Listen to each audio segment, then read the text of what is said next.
Secretary General will deliver remarks. At this point, we will not take questions. Sir, please. Good morning. I deeply regret the decision by the Russian Federation to terminate the implementation of the Black Sea Initiative, including the withdrawal of Russian security guarantees for navigation in the northwestern part of the Black Sea. This initiative has ensured the safe passage of over 32 million metric tons of food commodities from Ukrainian ports. And the World Food Programme has shipped more than 725,000 tons to support humanitarian operations, relieving hunger in some of the hardest hit corners of the world, including Afghanistan, the Horn of Africa, and Yemen. The Black Sea Initiative, together with the Memorandum of Understanding on facilitating exports of Russian food products and fertilizers, have been a lifeline for global food security and the beacon of hope in a troubled world. At a time when the production and availability of food is being disrupted by conflict, climate change, energy prices, and more, these agreements have helped to reduce food prices by over 23% since March last year. With the decision to terminate the Black Sea Initiative, the Russian Federation also terminated its commitment to, and I quote, facilitate the unimpeded export of food, sunflower oil, and fertilizers from Ukrainian-controlled Black Sea ports, end of quote, as expressed in paragraph 1 of the Memorandum of Understanding between the Russian Federation and the United Nations. Ultimately, participation in these agreements is a choice, but struggling people everywhere and developing countries don't have a choice. Hundreds of millions of people face hunger, and consumers are confronting a global cost of living crisis, and they will pay the price. Indeed, we are already seeing a jump in wheat prices this morning. I am aware of some obstacles that remained in the foreign trade of Russian food and fertilizer products. And this is precisely why I sent a letter to President Putin with a new proposal to keep the Black Sea Initiative alive.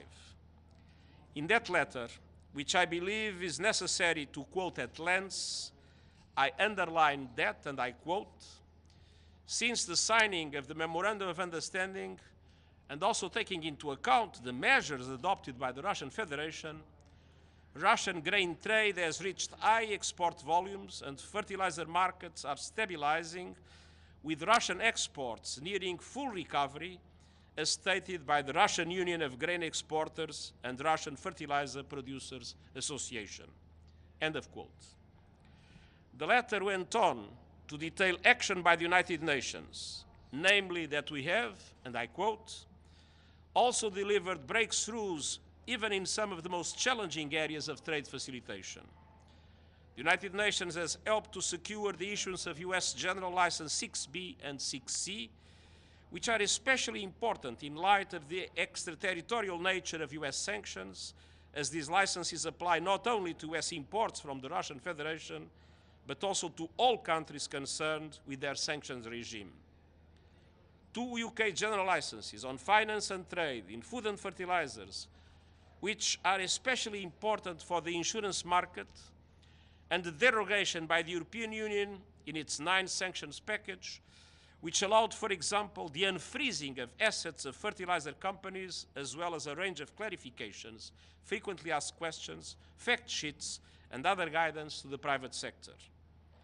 These regulatory frameworks, as well as extensive engagement with the private sector to find dedicated solutions across banking and insurance sectors, have led to the progressive normalization of trading conditions since July 2022, including declining freight and insurance rates, and bulk vessel port calls at Russian ports have also remained mostly steady.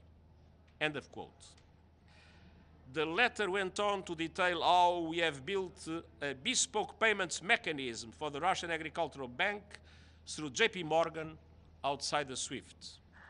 And the letter also described how the United Nations also has worked closely with the key Russian fertilizer groups to unblock assets amounting to over 70% of the frozen assets in the original list submitted to us by the Russian Federation in November 2022.